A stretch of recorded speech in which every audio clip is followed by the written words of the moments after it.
Welcome students. আজকে আমি তোমাদের এসসি 3 পেপার যেটা হচ্ছে সেরিকালচার তার প্রথম ইউনিটটা পড়াবো। এই প্রথম ইউনিটে তোমাদের আছে টপিকসগুলো: introduction to sericulture, definition, history of silk, silk route, types of silkworm, distribution and races, mulberry and non mulberry sericulture. ঠিক আছে? আহ, তো আজকে আমরা একটা ছোট ইন্ট্রোডাকশন দেখব। ওকে, সবচেয়ে প্রথমে আমরা দেখে নিই সেরিকালচার এই শব্দটা কোত্থেকে এসছে।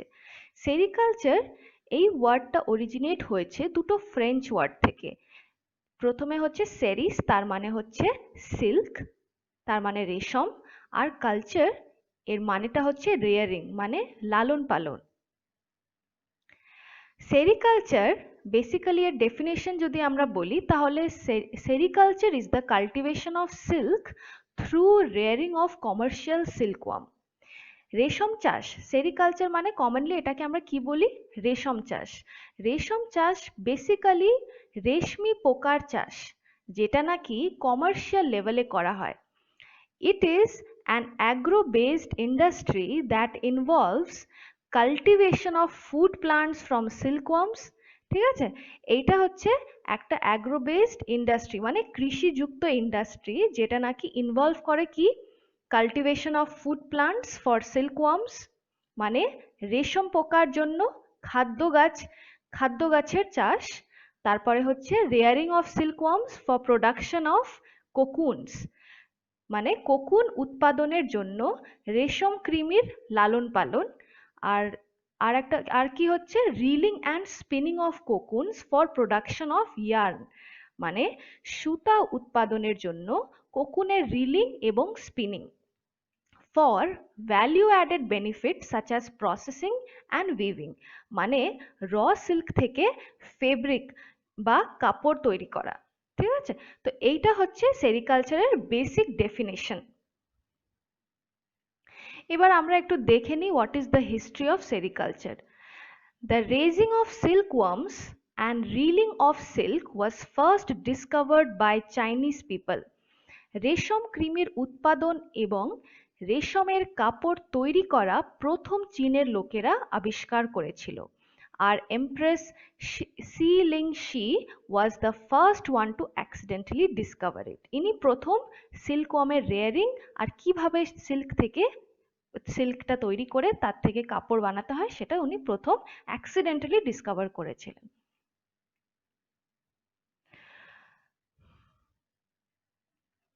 The secret of making silk remained in China for about 2000 years. রেশম তৈরির গোপনীয়তা প্রায় 2000 বছর ধরে চীনে রইল। Thereafter, sericulture spread westward and spread into Japan, Persia and Europe. এরপরে রেশম চাষ পশ্চিমে এবং জাপান, পার্সিয়া এবং ইউরোপে ছড়িয়ে গেল। Demand for this exotic fabric created a trade route that was the known as Silk Road or Silk Route, 4000 miles long from eastern China to Mediterranean Sea. এই বিদেশি ফ্যাব্রিকের ডিমান্ড এত বাড়লো আর সেই কারণে সিল্ক রোড হিসেবে পরিচিত একটি ট্রেড রুট তৈরি করলো, যেটা পূর্ব চীন থেকে ভূমধ্যসাগর পর্যন্ত 4000 মাইল দীর্ঘ। তো এটা হলো একটা ছোট্ট brief account on the history of sericulture. এবার আমরা মেইন পয়েন্টে আসি। সেরিকালচার মেইনলি 3 পার্টে ডিভাইড করা হয়। প্রথম হচ্ছে সিল্কওয়ার্ম রেয়ারিং, সেকেন্ড হচ্ছে সিল্ক রিলিং অ্যান্ড উইভিং, আর থার্ড হচ্ছে মরিকালচার। প্রথম হচ্ছে সিল্কওয়ার্ম রেয়ারিং। সিল্কওয়ার্ম রেয়ারিং এ আরো দুটো পার্ট আছে, যেটা হচ্ছে এগ প্রোডাকশন আর লার্ভাল স্টেজ ম্যানেজমেন্ট। তারপরে সিল্ক রিলিং অ্যান্ড উইভিং, আর থার্ড আর একটা ইম্পর্টেন্ট হচ্ছে সেটা হচ্ছে মরিকালচার বা মালবেরি কাল্টিভেশন। মালবেরি এর মানেটা কি? মালবেরি হচ্ছে সেই গাছের নাম, তুঁত গাছ আমরা জানি। ওকে, এইবার আমরা সাধারণত সিল্কওয়ার্মের লাইফ সাইকেল যদি দেখি তাহলে সিল্কওয়ার্মের লাইফ সাইকেল কি ইনক্লুড করে? এগ স্টেজের পর লার্ভাল স্টেজ, আর লার্ভাল স্টেজেই দেখবে 4 মোল্ডস। ওকে, 1 2 3 4। তারপরে মোল্টিং এর পর সেই ক্যাটারপিলারটা কোকুন স্পিন করবে, কোকুন স্পিন করে তার ভেতরে পিউপেট করে, তারপর পিউপার পর কোকুন থেকে অ্যাডাল্ট ডেভেলপ হয়ে ইমার্জ হয়ে যায়, তারপর আবার সেই স্টেজগুলো আবার বারবার হতে থাকে। তো this is the silkworm life cycle. এবার দেখে নিই types of silk species. Types of silk species দুই রকমের হয়, একটা হয় মালবেরি আর একটা হয় নন মালবেরি। মালবেরি তার মানে it is associated with the mulberry plant, আর non mulberry that is not associated with the mulberry plant. এবার দেখে নিই টাইপস অফ সিল্ক স্পিসিসে মালবেরি সিল্ক স্পিসিস কি আছে। মালবেরি সিল্ক, এই মালবেরি সিল্ক মানে এই type of silk, this comes from the silkworm Bombyx morai which feeds solely on the leaves of the mulberry plant। এখানে দেখো আমি একটা মালবেরি প্লান্টের ছবি দিয়েছি, এটা তোমরা দেখে নিশ্চয়ই চিনতে পারছো, দিস ইজ দ্য তুঁত গাছ। তো মালবেরি সিল্ক রেশম কৃমি বম্বিক্স মরি থেকে আসে, যা কেবলমাত্র তুঁত গাছের পাতা খায়। ওকে, তাই এটাকে কি বলা হয়, মালবেরি সিল্ক। আর এখানে মালবেরি সিল্কের আমি অ্যাডাল্ট মথের ছবি দিয়েছি, তারপর এখানে দেখতে পাচ্ছ ক্যাটারপিলার, আর এটা হচ্ছে তার কোকুন। আর যেই হোস্ট প্লান্টে ফিড করে সেই হোস্ট প্লান্টটা হচ্ছে মালবেরি প্লান্ট, এটা। তারপরে নন মালবেরি সিল্ক স্পিসিস। নন মালবেরি সিল্ক স্পিসিস অনেক রকমের হয়, তা সেখানে প্রথম আমরা দেখব কি তাসার সিল্ক মথ। তাসার সিল্ক মথ আমরা জানি তাসার সিল্ক, এরি সিল্ক, মুগা সিল্ক, অনেক ধরনের এই সিল্ক। আর এইগুলো হচ্ছে কি নন মালবেরি সিল্ক স্পিসিস, মানে এর মথ, এর যে রেশম কৃমি তা কিন্তু মালবেরি পাতা খায় না, তাছাড়া অন্য গাছের পাতা খায়, তাই এটাকে আমরা কি বলছি, নন মালবেরি সিল্ক স্পিসিস। তার মধ্যে প্রথম হচ্ছে তাসার সিল্ক মথ। তাসার সিল্ক মথের সাইন্টিফিক নাম হচ্ছে অ্যান্থেরেইয়া মাইলিটা, আর তার ফুড প্লান্টস হচ্ছে আসান অ্যান্ড অর্জুন। এটা হচ্ছে তাসার সিল্ক মথ, অ্যাডাল্ট দেখতে পাচ্ছ, দিস ইজ দ্য অ্যাডাল্ট। এটা this is very different from the mulberry silk moth. আর দিস ইজ দ্য ক্যাটারপিলার, আর এটা হচ্ছে cocoon. Okay, so this moth gives us tasar silk. Okay, তারপরে সেকেন্ড যে নন মালবেরি সিল্ক স্পিসিস সেটা আমরা দেখব, সেটা হচ্ছে এরি সিল্ক মথ। এরি সিল্ক মথ, এরি সিল্ক মথ এর সাইন্টিফিক নামটা কি, ফিলোস্যামিয়া রিসিনি। এখানে দেখো আমি একটা এরি সিল্ক মথ অ্যাডাল্টের ছবি দিয়েছি, দিস ইজ দ্য এরি সিল্ক মথ। আর তার ক্যাটারপিলারও আছে এখানে, খুব আলাদা দেখতে বাকি ক্যাটারপিলার দিয়েছে। আর তার হোস্ট প্লান্ট কি, হোস্ট প্লান্টস গুলো হচ্ছে ক্যাস্টর লিভস। আমরা জানি ক্যাস্টর অয়েল কমার্শিয়ালি অ্যাভেলেবল হয়, সেই সেই প্লান্ট থেকে যেই যেই অয়েল এক্সট্রাক্ট করা হয় সেটাকে আমরা ক্যাস্টর অয়েল বলি, আর তার পাতাগুলোকে ক্যাস্টর লিভস। তো এখানে এরি সিল্ক মথ যেটা, তার সাইন্টিফিক নাম হচ্ছে ফিলোস্যামিয়া রিসিনি। আর third type of non mulberry silk species আমরা দেখব, সেটা হচ্ছে muga silk moth. Muga silk moth, তার সাইন্টিফিক নাম হচ্ছে কি অ্যান্থেরেইয়া অ্যাসামেন্সিস। আর তার হোস্ট প্লান্ট কি, মানে কোন প্লান্টসগুলোর লিভসে সে ফিড করে, it feeds on the aromatic leaves of som and soalu. এখানে যেমন দেখতে পাচ্ছ, this is the adult of the Antheraea assamensis silk moth and this is the caterpillar. তাহলে তোমরা বুঝতে পেরেছো মালবেরি আর নন মালবেরি সিল্ক স্পিসিস এর difference. Mulberry silk species it is totally dependent on the mulberry plant as food, and non mulberry silk species do not depend on mulberry leaves. ওকে, এটা হয়ে গেল। তারপরে আমরা একটা ইম্পর্টেন্ট জিনিস পড়বো, সেটা হচ্ছে ভল্টিনিজম। এটার কিন্তু অনেক সময় প্রশ্ন জিজ্ঞাসা করা হয়, ভল্টিনিজমের মানে কি। এখানে দেখো, voltinism is a biological term referring to the number of broods or generations an organism may produce in a year। এখানে নাম্বার অফ জেনারেশনস পার ইয়ার বলতে এক বছরে যতগুলি জেনারেশন উৎপাদন করতে পারে একটা জীব, ঠিক আছে। তো এইখানে ভল্টিনিজম এটা একটা বায়োলজিক্যাল টার্ম, কিসের জন্য, নাম্বার অফ ব্রুডস বা নাম্বার অফ জেনারেশনস, মানে যেটা আর কি প্রডিউস করতে পারে একটা জীব, সেটা পার ইয়ার, সেটাকে আমরা ভল্টিনিজম বলি। তো এখানে সিল্কওয়ার্মের ক্ষেত্রে ভল্টিনিজম ইজ ভেরি ইম্পর্টেন্ট, কারণ এটা কি অ্যাফেক্ট করে, the quality of silk, the quality of cocoon. Okay, তো এইখানে আমরা দেখে নেব যে ভল্টিনিজম কত রকমের হয়। তো সিল্কওয়ার্মসকে আমরা ডিভাইড করতে পারি অ্যাকর্ডিং টু দ্য ভল্টিনিজম। এখানে দেখো, যেমন প্রথম হচ্ছে ইউনিভল্টাইন্স। ইউনি মানেই তুমি বুঝতে পেরেছো, ইউনি মানে কি, ওয়ান। তার মানে এমন সিল্কওয়ার্মের রেসেস যারা কি প্রডিউস করে, only one generation per year, সেই সিল্কওয়ার্ম রেসেসকে আমরা কি বলবো, ইউনিভোল্টাইন্স। তারপরে হচ্ছে বাইভোল্টাইন্স। বাই মানে টু, তার মানে এমন সিল্কওয়ার্ম রেসেস যারা এক বছরে দুটো জেনারেশন প্রডিউস করতে পারে, তাদেরকে আমরা কি বলবো, বাইভোল্টাইন। আর থার্ড হচ্ছে মাল্টি অর পলিভোল্টাইন। তার মানে এমন সিল্কওয়ার্ম রেসেস যারা এক বছরে মোর দ্যান টু প্রডিউস করতে পারে। Okay, so the races producing more than two generations a year, তাদেরকে আমরা কি বলবো, মাল্টি অর পলিভোল্টাইন। এবার আমরা দেখে নিই ইউনিভোল্টাইন সিল্কওয়ার্মের কি কি ক্যারেক্টারিস্টিক্স হয়, একটু ডিটেলে আমরা দেখব। ইউনিভোল্টাইন সিল্কওয়ার্মের ক্ষেত্রে দেখবে এখানে these races have only one generation in a year, এটা আমরা এক্ষুনি পড়লাম। তার মানে কি, একটা বছরে তারা একটাই জেনারেশন প্রডিউস করতে পারে। আর কি characteristic, the larvae body size is large, মানে এর লার্ভাগুলি, মানে ইউনিভোল্টাইন সিল্কওয়ার্ম রেসেসের লার্ভাগুলির বডি সাইজ কম্পারেটিভলি লার্জার হয়, একটু বেশি বড় হয়। তারপর the third characteristic is the cocoon weight, shell ratio and cocoon filament weight are high. তো এই সবগুলো কিন্তু অনেক বেশি হবে, কারণ এটা একটা জেনারেশন এক ইয়ারে প্রডিউস করতে পারে, তাই। আর লাস্ট হচ্ছে the cocoon filament quality is good, আর কোকুনের কোয়ালিটিটাও ভালো হয়। আর কোকুনের কোয়ালিটি ভালো হলে সিল্ক কোয়ালিটিও ভালো হবে। এইবার হচ্ছে বাইভোল্টাইন্স। বাইভোল্টাইন্সের ক্ষেত্রে কি কি ক্যারেক্টারিস্টিক আছে আমরা দেখে নিই।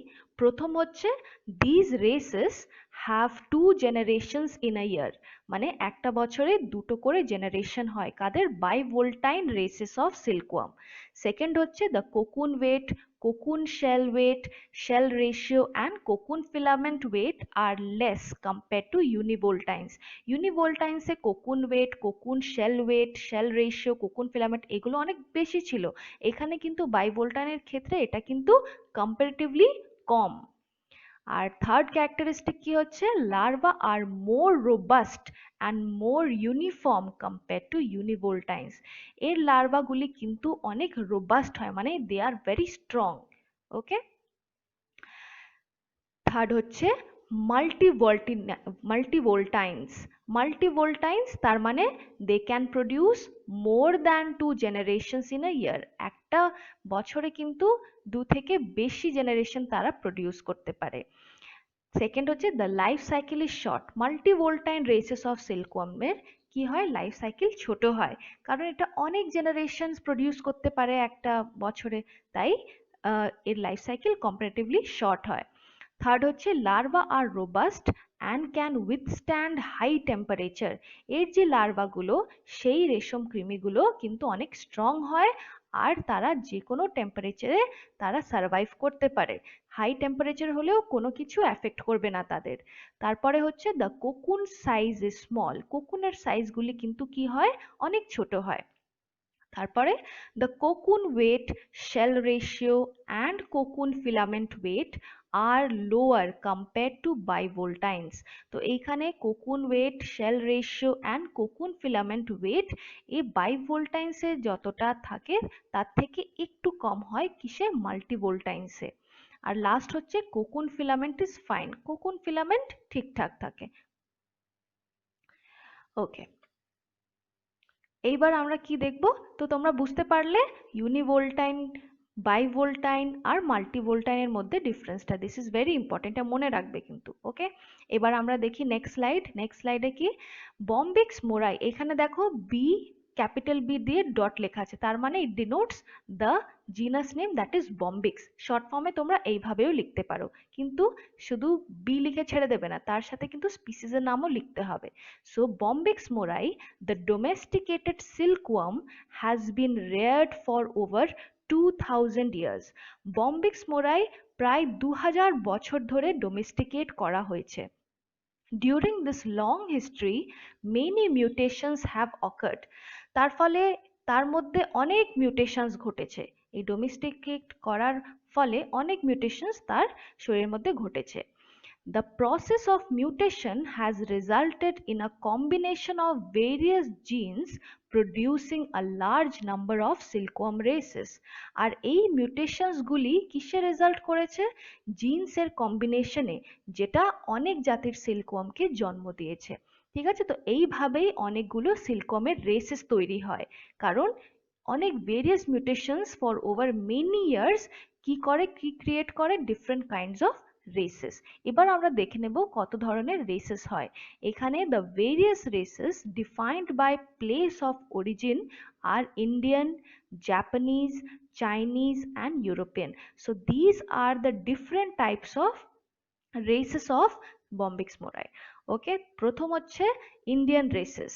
ইন্ডিয়ান রেসেস যদি আমরা দেখি তাহলে this races are indigenous to India and South East Asia. এরা মূলত কোথায়? ইন্ডিয়া আর সাউথ ইস্ট এশিয়াতে পাওয়া যায়। The larval stage is longer and they are resistant to high temperature and humidity. এর larval stage অনেক বেশি হয়, অনেক longer হয়, আর এরা কিন্তু হাই টেম্পারেচার অ্যান্ড হিউমিডিটি সবকটাই ওরা কি করতে পারে?